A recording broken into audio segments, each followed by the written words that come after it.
नमस्कार, स्वागत है आपका। मैं हूं आपके साथ अनंत त्यागी और यह है रिपब्लिक ईबिक्स कैश स्टूडियो। भारत चीन के बीच हर सप्ताह होगी बैठक। इस बड़ी खबर के साथ करेंगे जो कि इस वक्त आपकी टीवी स्क्रीन पर है। वर्चुअल बैठक में सीमा विवाद पर चर्चा होगी, WMCC लेवल की बातचीत होगी।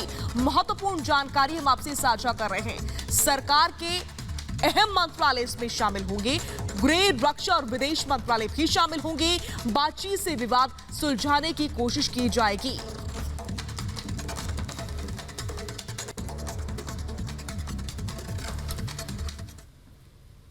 तो जहां WMCC की मीटिंग होगी तो वहीं एक और बड़ी खबर, जहां बिजली मंत्रालय चीनी माल का बायकॉट करेगा। उपकरणों के आयात के लिए अब मंजूरी लेनी होगी।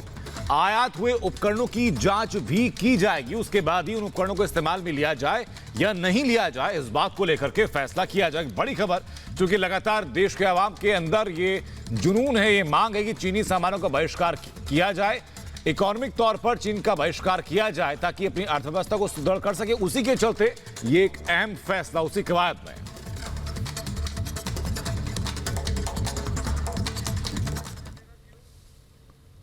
उधर चीन को घेरने के लिए भारत पूरी तरीके से तैयार है। अब जापान के साथ भारतीय नौसेना ने साझा युद्धाभ्यास किया है। देखिए 1 मिनट की रिपोर्ट। चीन अपनी ही चालाकी और धोखेबाजी की वजह से घिर गया है। चीन ने भारत को आंख दिखाई तो भारत के मित्र देश अमेरिका और जापान ने उसकी घेराबंदी कर दी। अब चीन को उसकी सीमा के करीब ही घेरने की पूरी तैयारी हो चुकी है। चीन और जापान में पूर्वी चीन सागर में मौजूद द्वीपों को लेकर तनाव है। हाल ही में जापान ने एक चीनी पनडुब्बी को अपने जल क्षेत्र से खदेड़ा भी था।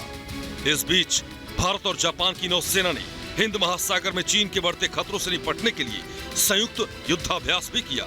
जापानी नौसेना ने ट्वीट किया कि Japan maritime self defence force के JS कशिमा और JS शिमायुकी ने भारतीय नौसेना के INS राणा और INS कुलिश के साथ हिंद महासागर में एक अभ्यास किया। अब अगर ड्रैगन ने जरा भी हिमाकत की तो उसे भारत अपने मित्र देशों के साथ मिलकर कुचल देगा। Bureau report, Republic Bharat.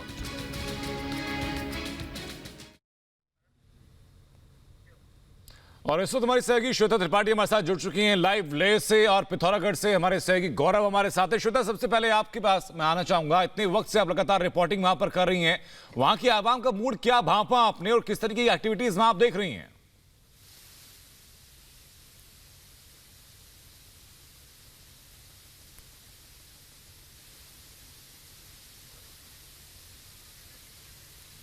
अनंत, आपका सवाल मैं नहीं सुन पाई हूं, लेकिन आज जो अपडेट है वो मैं फिलहाल आपको बता देती हूं कि किस तरीके से हमारे स्पेशल फोर्सेस को भी तैनात कर दिया गया है। हमारे कमांडोज की तैनाती की गई है, जो ये बताता है कि अगर चीन ने कोई भी कोशिश की तो फिर कैसे जवाब दिया जाएगा। क्योंकि ये बताया जा रहा है कि उसके स्पेशल कमांडोज भी चीन ने तैनात कर दिए हैं। लेकिन जो हमारे स्पेशल कमांडोज हैं, इनकी खासियत मैं बताती हूँ। आपको याद होगा जब POK में सर्जिकल स्ट्राइक हुई थी तो यही पैरा कमांडोज थे जिन्होंने बहुत बड़ी भूमिका निभाई थी। इनको स्पेशल ट्रेनिंग दी जाती है। ये सबसे घातक सेना हमारी मानी जाती है। यानी कि आप अंदाजा लगाइए कि किस तरीके की मुस्तैदी LAC के आसपास हमें देखने को मिलती है। एक तरफ SAM की तैनाती है, दूसरी तरफ हमारे टैंकर्स तैनात हैं, तीसरी तरफ आप ये देखिए कि ये जो पैरा फोर्सेस हैं, जिनको स्पेशल फोर्सेस भी कहा जाता है, पिछले दिनों उन्होंने जिस तरह से ज्वाइंट ऑपरेशन किया था वो तस्वीरें भी हमने देखी थी। ये हमारी मुस्तैदी दिखाती है आनंद कि हमारी तैयारियां किस तरह से हैं। और अगर चीन किसी भी तरह की कोई भी कोशिश करेगा कि अगर वो आकाश से भी मात देने की कोशिश करता है तो फिर वहां पर कैसे उसे मात दी जाएगी। आनंद, ओवर टू स्टूडियो। जी श्वेता, बहुत बहुत शुक्रिया। आप नजर बनाए रखिए। एक बार फिर से आपके पास लौटेंगे। गौरव श्रीवास्तव भी लगातार हमारे साथ जुड़े हुए हैं, हमारे संवाददाता। गौरव श्रीवास्तव का मैं रुख करूंगी। गौरव, एक तरफ अब भारत और चीन के बीच हर सप्ताह बैठक होगी, बातचीत के जरिए मसले को हल किया जाएगा, कोशिश की जाएगी डिप्लोमेसी के जरिए इस मसले को हल किया जा सके। लेकिन दूसरी तरफ जापान और भारत की नौसेना के बीच युद्धाभ्यास भी हो रहा है। यानी कि भारत पूरी तरीके से तैयार है एक तरफ बातचीत के जरिए मसले को हल करने के लिए, लेकिन अगर नहीं होता तो हम हर चुनौती का सामना करने के लिए तैयार है। देखिए, जाहिर तौर पर दो देशों के कूटनीतिक रिश्तों को में सामरिक शक्तियां शामिल भी तो होती हैं, दूसरी तरफ कूटनीतिक स्तर पर मेज पर बैठकर भी बातचीत होती है। हम आपको जहां लेकर आए अपने दर्शकों के लिए, ये धारचूला है, ये पिथौरागढ़ जिले का धारचूला है उत्तराखंड में। और सबसे पहले मैं अपने दर्शकों के लिए तस्वीर दिखाना चाहेंगे।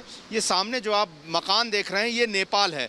ये बीच में काली नदी बह रही है और ये काली नदी जो है वो विभाजक रेखा है भारत और नेपाल के बीच में। और सबसे बड़ी चीज़ हम दिखाना चाहेंगे, नदी के बीच में जो पुल आवाजाही के लिए व्यापारिक रिश्तों के लिए बना हुआ था, उस पुल को नेपाल ने अपनी तरफ से बंद कर दिया है। यानी कि जो लोग नेपाल के इन गाँवों से निकलकर भारत में मजदूरी के लिए, राशन खरीदने के लिए आते थे, उन रिश्तों तक को बंद कर दिया, क्योंकि भारत और नेपाल के संबंध बेहद मधुर रहे हैं। और ऐसे में इस तरह की कोई सेना की तैनाती नहीं होती है, सीमा सुरक्षा बल के जवान तैनात होते हैं। आप बाकायदा देखिए, ये बोर्ड भी यहाँ से लगा हुआ है। ये जो बोर्ड दिखाता है कि काठमांडू यहाँ से 965 किलोमीटर है। और अब ये पुल अगर आप देखें तो दोनों तरफ ताला लगाकर ये पुल बंद कर दिया गया है, आवाजाही बंद है। जो हमें जानकारी मिल रही है अपने सूत्रों से कि वहाँ काफ़ी ज़्यादा बेरोजगारी नेपाल के तरफ है, लेकिन चीन के दबाव में नेपाल जिस तरह की हरकतें कर रहा है, रोटी बेटी का संबंध रखने वाला नेपाल अपने संबंधों को भारत से खराब कर रहा, उसका खामियाजा नेपाल की जनता ही भुगत रही है। दूसरी तरफ मैं बताऊंगा, इसी धारचूला से जो है वो कैलाश मानसरोवर का रास्ता जाता है। दो अलग अलग घाटियां हैं, एक दारमा घाटी है, एक व्यास वैली है। और इन दोनों ही जगहों पर जो है अलग अलग तरह के गांव हैं। आगे आईटीबीपी और सेना की तैनाती और ज़बरदस्त मूवमेंट जो है वो लगातार देखने को मिल रहा है। तो एक सीमा के बाद जो है वहाँ पर पूरी सेना ने अपने, भारतीय सेना ने इस पूरे इलाके को अपने नियंत्रण में रखा हुआ है। लेकिन खास करके मैं बता दूं कि ऊपर कुछ गांव ऐसे हैं जो लोग परेशान हैं, क्योंकि जो उनके खेत हैं, उनका जो मकान है, वो जो है उसमें कोशिश की जा रही है दबाव बनाने की। कुल यहाँ के 3 गाँव को नेपाल ने अपने हालिया पास नक्शे में, अपने नक्शे में दिखा दिया भारत के गाँव को। तो ऐसे में जो लिपू लेक का विवाद है, काली नदी के उद्गम को लेकर विवाद है, उसको लेकर काफ़ी ज़्यादा नेपाल आक्रामक हो रहा है। और जाहिर तौर पर इस बात से नकारा नहीं जा सकता है कि आक्रामकता जो है वो नेपाल और चीन में एक जैसी विचारधारा वाली कम्युनिस्ट सरकार की वजह से पैदा हो रही है। मैं आपको ये भी बता दूं कि जिस तरह से ये काली नदी बह रही है, इस काली नदी के दूसरे तरफ नेपाल ने कई जगहों पर पिछले 1 महीने में अपने मिलिट्री बेस बनाए हैं, नेपाल आर्मी की तैनाती की है, हेलीपैड्स बनाए हैं और वहाँ पर लगातार सड़क बनाने का काम तेज हो रहा है। अगर मैं आपको दिखा दूँ तो ये जो काली नदी के साथ साथ आप रास्ता देख रहे हैं गुजरता हुआ, ये नेपाल की सीमा में है और ये अंदर, लेकिन इन सड़कों को बनाने का काम जो है वो नेपाल की तरफ से बहुत तेज किया गया है।